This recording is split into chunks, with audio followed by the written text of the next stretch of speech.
तो सबसे पहले मैं इस स्प्लिट को जब से स्टार्ट किया है उसके दो सबसे खूबसूरत दिन डिस्कस करना चाहूंगा। मतलब मेरा पास्ट, मतलब मेरे पिछले 2 दिन। अब सबको पता है या फिर जो मुझे देखते हैं उन्हें पता है कि मेरा स्प्लिट एक 2 डे स्प्लिट है, क्योंकि एक पुश और पुल में खत्म हो जाता है। अगर इसे मेरी लैंग्वेज में बोलो तो डे 1 एंड डे 2 में खत्म हो जाता है। तो कल मैंने अपने दो हॉलीडे सेशन लिए। हॉलीडे सेशन मतलब अगर मैं ब्लॉगिंग ना कर रहा हूँ या फिर अपना काम ना कर रहा हूँ, सिर्फ ट्रेनिंग, तो मैं उसे रामकरण किया बस। Holiday session. तो सबसे पहले ना मैं ट्रेन किए थे अपनी बैक। एंड ये मेरे लिए अभी आज भी मेरा डे 2 है, मतलब कि मेरा full debt plus hams and carbs.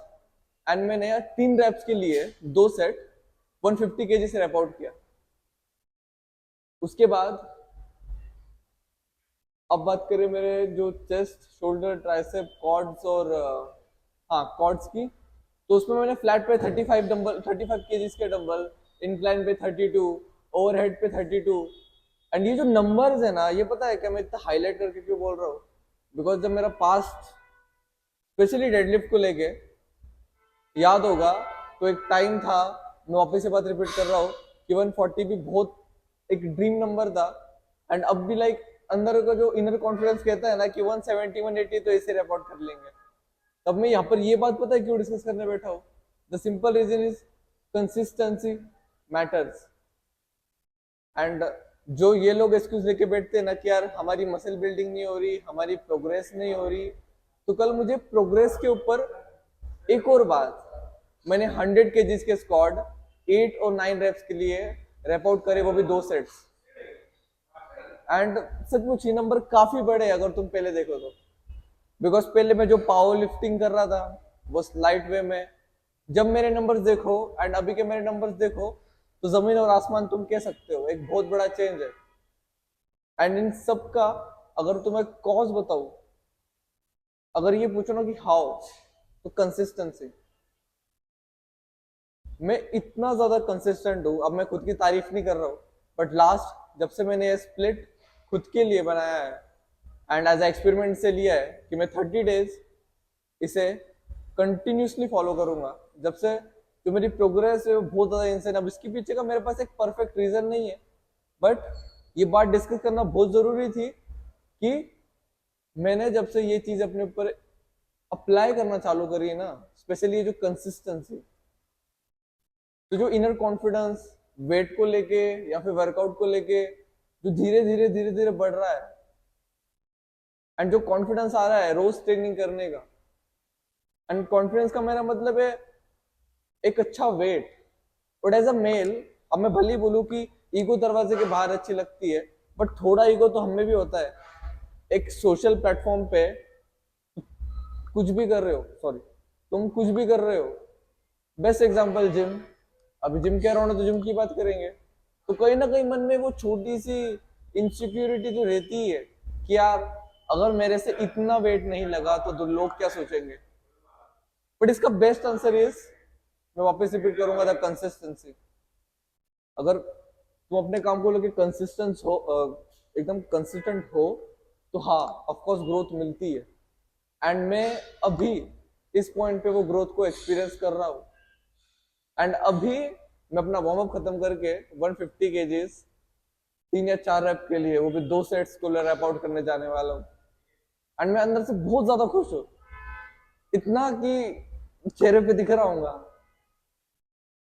तो बस इस इंट्रो टॉक का बस एक मतलब था कि एक्सक्यूज से बड़ा, अगर तुम खुद को जो भी तुम्हें पसंद है ना रोज रोज रोज रोज करो ना, तो उसका एंड रिजल्ट जो तुमने सोच रखा है ना उससे बहुत सुपीरियर निकलता है। And last, please train hard, सच्ची में। बिकॉज अगर मेरे लिए, मेरे जैसे इंसान के लिए डाइट, स्लीप, ये वर्कआउट के बाद वाली चीज है। अब यहाँ पर मैं कोई साइंस बेस्ड बात नहीं कर रहा हूँ, मालूम है डाइट बहुत सुप्रीम है, स्लीप बहुत सुप्रीम है, बट जब जब तुम तुम्हारे किसी भी चीज में 100% दे रहे हो, अगर मैं स्टडी का एग्जांपल लूं, अगर मैं स्टडी कर रहा हूं एंड अब इंसान को ना पता है कि वो कितने पानी में है।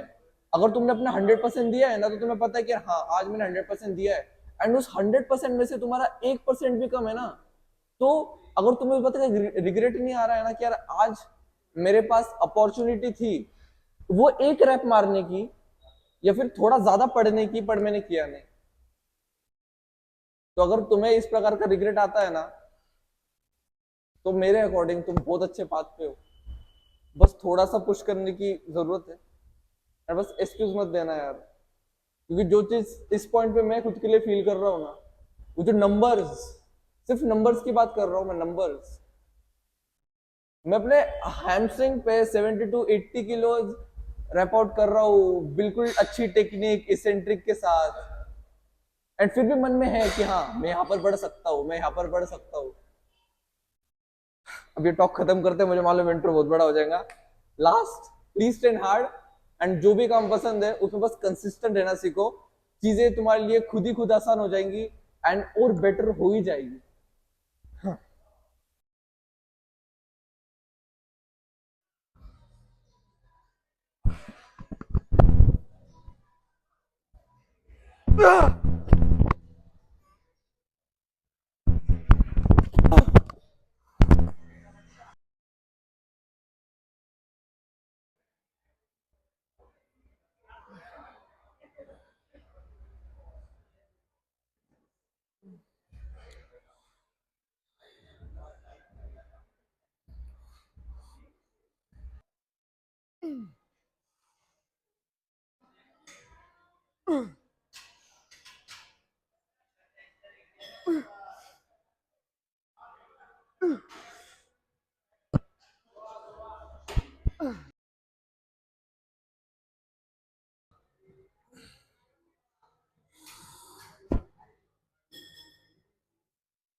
सबसे पहले अपनी लोअर बॉडी डिस्कस करेंगे। तो आज का वर्कआउट हमारा स्टार्ट हुआ लोअर बॉडी का काफ्स के साथ में। डेडलिफ्ट एक स्टार्टर बोलूंगा, तो उससे मैं अभी यहाँ पर डिस्कस नहीं करूंगा, क्योंकि शायद मैं बहुत पहले ही मतलब अपने इंट्रो टॉक में उसके बारे में बोल चुका हूँ। फिर अगर थोड़ा सा बोलना हो तो मैंने आज डेडलिफ्ट के 2 सेट लिए। पहले सेट में मुझे 3 रैप मिले 150 के, एंड दूसरे सेट में मुझे 2 मिले। अब इसका रीजन मैं बहुत आगे एक्सप्लेन करूंगा एंड इसके बारे में मुझे कुछ बोलना भी है। तो अभी हमारा लोअर बॉडी स्टार्ट हुआ विद काफ्स। हमने काफ्स के लिए 2 मूवमेंट लिए, एक मशीन रेजेस और दूसरा अपना सीटेड रेजेस। अब वो लेग प्रेस वाली चीज को क्या बोलते हैं वो मुझे भी नहीं पता, तो इससे मैंने उसका नामकरण कर दिया कि मशीन रेजेस। उसके बाद हमारी हैमस्ट्रिंग। तो आज का हमारा वर्कआउट हैमस्ट्रिंग का हमने स्टार्ट किया विद वो लाइंग सिंगल लेग कर्ल, यही उसका ओरिजिनल नाम है। एंड उसके बाद हमारा हैमस्ट्रिंग एंड हुई विद सीटेड। अब सीटेड की बात करो तो आज हमने वो 3 केजेस का जो एक्सटेंशन आता है 3 किलो का वो भी लगाया, एंड टेक्निक सही थी 2 सेट तक। लास्ट में थोड़ी टेक्निक बिगड़ी, बट इट्स अंडरस्टैंडेबल, बिकॉज अगर सब कुछ ही सही जा रहा है मतलब उतना स्ट्रॉन्ग तो हूं मैं। अब फिर कुछ बात जो मुझे रियलाइज हुई अपने ऑल ओवर स्प्लिट के बारे में। तो जैसा कि मैं अपने पूरे हफ्ते full push full push full push लगाता हूँ, मतलब इनडायरेक्टली बोलूँ तो अपनी पूरी बॉडी को मैं हर हफ्ते 3 बार ट्रेन करता हूँ, अगर देखे तो ऐसा। तो अब मैं बहुत पहले, अगर तुमने मेरा लास्ट व्लॉग देखा होगा तो मैंने उसके अंदर बोला कि मैं स्टार्टिंग में एनर्जेटिक एंड एंड में एनर्जी ट्रेन हो जाती है। अब ऐसा क्यों? तो मैंने ये चीज देखी कि अगर मैं बहुत हाई वॉल्यूम वर्कआउट कर रहा हूँ जिसमें मल्टीपल मसल इन्वॉल्व है मेरे, अभी से तुम मल्टीपल मसल ही बोल सकते हो, एंड उसमें मैं इक्वली पुश कर रहा हूँ, तो शायद एंड तक मुझ में एनर्जी ना बचे। तो आज से मैंने डिसाइड किया कि मैं फेलियर पे ना जाते हुए क्लोज टू फेलियर जाऊंगा, एंड अपने सारे मसल के जो सेट्स है उनके बीच में कम से कम रेस्ट टाइम लूंगा, ताकि मैं उस सेम इंटेंसिटी को मैच कर पाऊँ जो मैं पहले फेलियर कोच के करता था। मतलब अब मैं तुम ही सोचो यार, मैं स्टार्टिंग में खुद को इतना पुश कर देता हूँ कि मेरी अपर बॉडी के लिए उतनी एनर्जी बचती नहीं है। अब खैर इसका मतलब ये नहीं है कि मेरी ग्रोथ नहीं हो रही, मेरी ग्रोथ बहुत अच्छी चल रही है। एंड मेरे दिमाग में अब ये भी आ रहा है कि मैं इस स्प्लिट को अपना लाइफ टाइम स्प्लिट बना लूँ। बिकॉज जो चेंजेस मुझे मेरी बॉडी में स्प्लिट को करते हुए दिख रहे हैं ना, उतना मुझे कोई स्प्लिट दिया नहीं मेरा। अगर तुम्हें बेस्ट स्प्लिट बोलूँ तो मेरा 4 डे स्प्लिट था, जिसमें मैं 2 दिन रेस्ट लेने का एंड 4 दिन हाईली इंटेंस वर्कआउट करने का।